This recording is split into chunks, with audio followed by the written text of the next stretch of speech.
예, 어제까지 데살로니가 전서와 후서를 읽었습니다. 그리고는 이제는 신약에서 훌쩍 갑자기 뛰어넘어서 과거로 돌아오죠. 구약 시대로 돌아오고 그리고 스바냐서를 읽게 됩니다.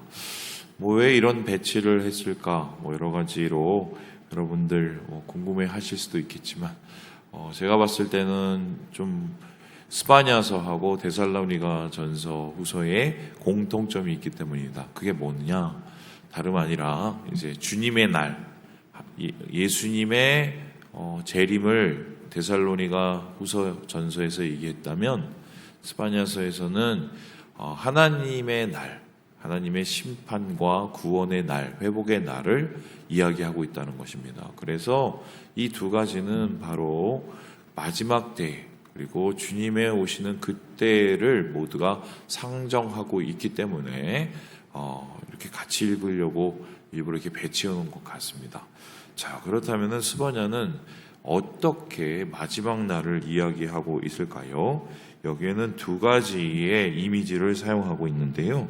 우리 함께 3절의 말씀을 같이 한번 읽어보도록 하겠습니다. 시작!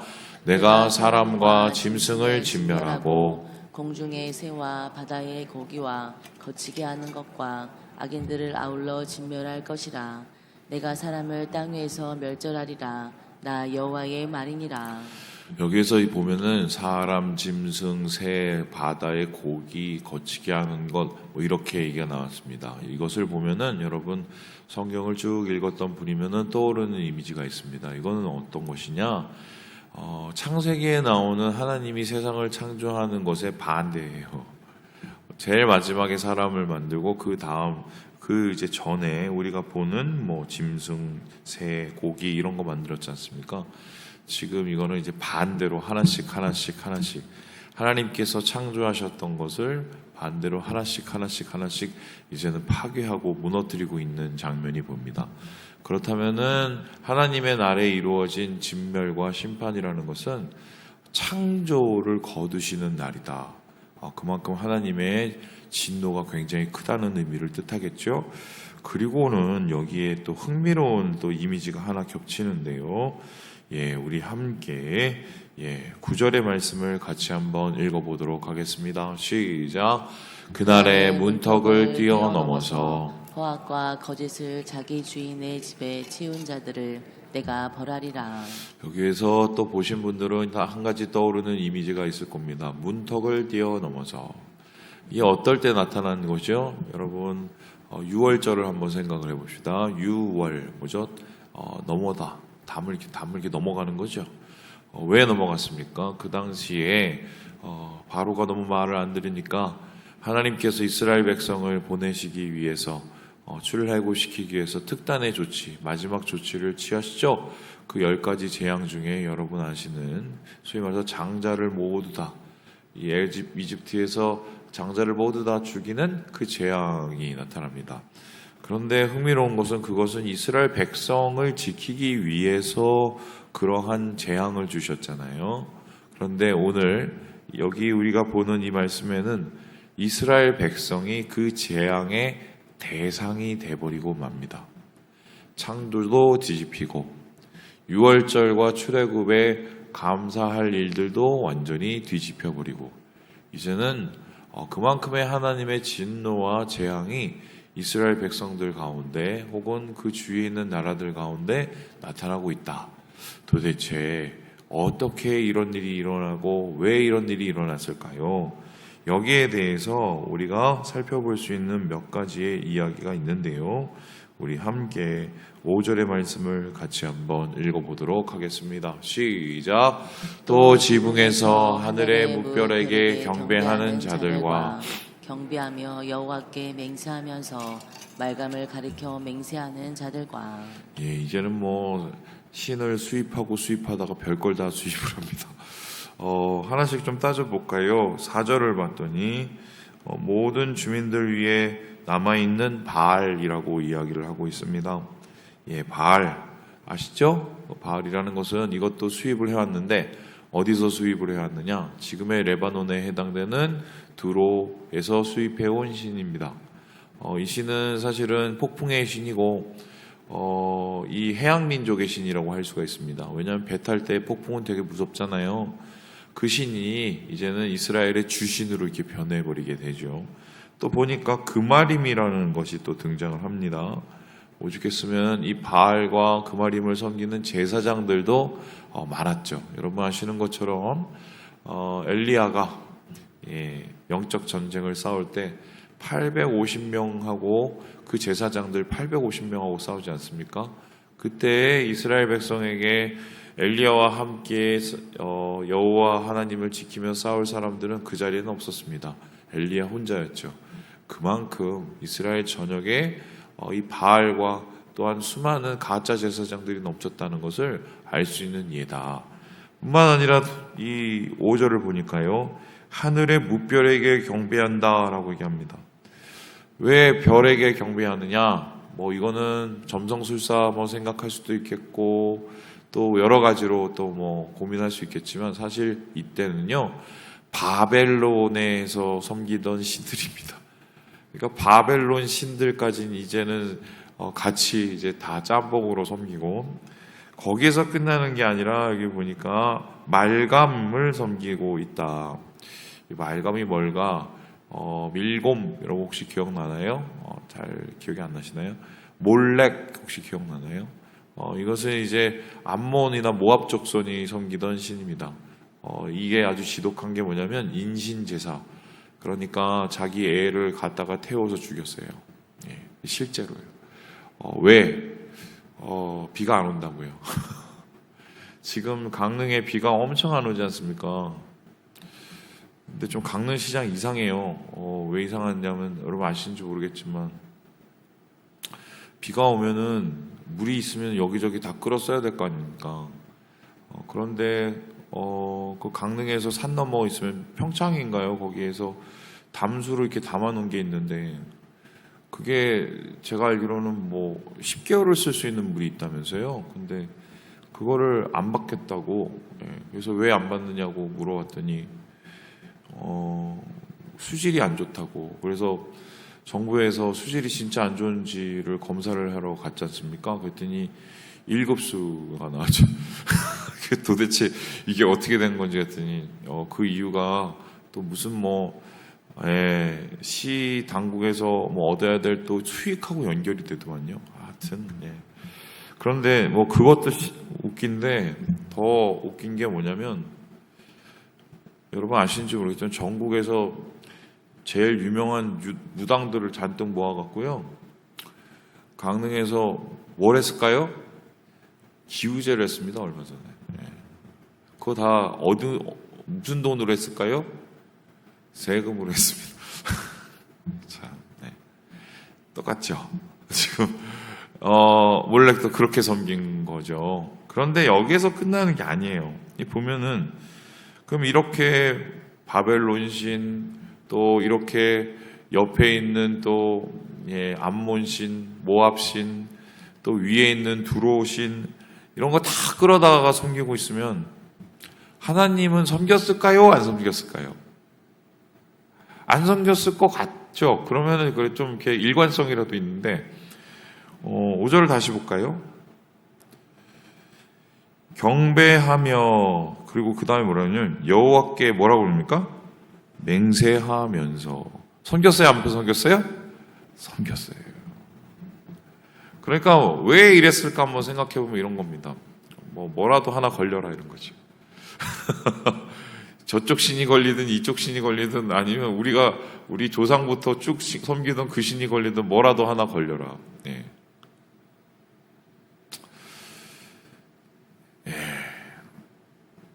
신앙은 특별히 우리가 믿는 신앙은 주님만 섬겨야 되는 거잖아요. 그죠? 예수님만 믿어야 되는 거예요. 그런데 지금 이 사람들은 소위 말해서 하나님도 섬기고 잡신도 섬기고 심지어는 무당 찌그레기도 갖다 놓고 이거는 하나님을 모독하는 거죠. 그러니 하나님께서는 이 백성들을 그냥 놔두실 수가 없는 거죠. 뿐만 아니라 여기서 끝나는 게 아닙니다. 이 사람들이 이렇게 힘들고 어려울 수밖에 없는 이유가 뭐냐? 여기에 한 가지 또 더 추가되는 것들이 있었었는데요. 우리 함께 11절의 말씀을 같이 한번 읽어보도록 하겠습니다. 시작. 막데스 주민들아 너희는 슬피 울라. 가나안 백성이 다 패망하고 은을 거래하는 자들이 끊어졌음이라. 상거래, 상도덕, 그 다음에 정치인들의 부패와 착취, 개판인 겁니다. 개판. 예. 자, 질문해 보겠습니다. 왜 이렇게 됐을까요?